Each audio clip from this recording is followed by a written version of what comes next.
This week, the AI GRC Coffee Break welcomes Omar from the GRC Engineering Club. Omar is here to talk about the benefits and reality of combining AI governance and GRC engineering. So, George asking how to best merge AI governance and GRC engineering. I know a lot of people in the audience are going to chuckle when I go, all starts with governance. Oh, wow. The traditional governance guy thinks that everything begins and ends with governance. I'm shocked. But you're not going to dissuade me here. Here's the thing. I'm an absolute humongous fan of what GRC engineering is doing. I love the club. I love all the stuff I'm learning. I love feeling like a superhero, being able to finally build things when I was secretly going, man, am I technical enough to be in this job for 12 years, feeling like an absolute fraud. But it still begins with good governance. And what I mean by that is if you automate a really terrible process, you're just going to get worse results in a faster fashion. GRC Engineering on AWS, AJ's book, the club, we mentioned this, but I wanted to take a second to foot stomp it because I've seen in action where everyone's proclivity to get after it when it comes to onboarding tools or do the latest and greatest, get this thing in here and it has to be fast because you're stifling innovation, which to anyone with more than 20 seconds in any aspect of IT or information security is going to feel, hey, that sounds familiar, because you can have that same sort of divisive dialogue about nearly any trend or new wave within our industry for the past forever. You could say that about cloud. You could say that about zero trust. You could say that about software as or infrastructure as code even. I'm not saying that they're all fads, but at a certain point, there was always the, we have to get this done quickly or we're going to be behind or we're already behind. If we're thinking about it, we haven't been doing it, so we need to get after it. And listen, anyone that knows me, has worked with me, or has met me for more than 10 seconds knows that I'm the bang, bang, go, go guy.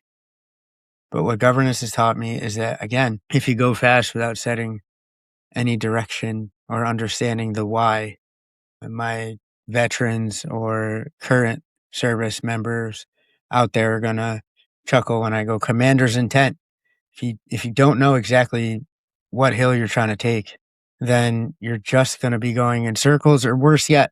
And this is where I think governance really helps when it comes to AI Gov, especially, and merging AI Gov with GRC engineering, is you could very well start doing damage to your organization if you don't have things set out. Now, granted, the knock against traditional governance folks, AI Gov or otherwise, or just GRC folks without the engineering piece at the end of it, the knock against those folks is that we'll get something good on paper and then we'll end it there. And that's where I think the combination of GRC and engineering and AI Gov and GRC engineering can be truly powerful, because you get both sides of that coin. You get the execution piece as well as the vision and the planning stages, as well as the resilient game plan. I'm a big fan of that quote. You have a plan, and everyone has a plan until you get punched in the mouth. Shout out to Mike Tyson. You didn't think there was going to be a Mike Tyson shout out in an AI Gov for GRC engineering mini TED talk, I guess. George knew what he was getting into when he signed me on, I think. But you need that plan, you need the execution, you need both pieces. And I think that's truly where AI Gov and GRC engineering combined become such a powerful tool in the right hands, or a powerful framework. But again, I don't want to just stop it at framework, because I can, even being a trad GRC person, dyed in the wool trad GRC person that's trying to see the light of the engineering side of things here, I hear framework and I go, yep, that's where a lot of my brethren in the field stop.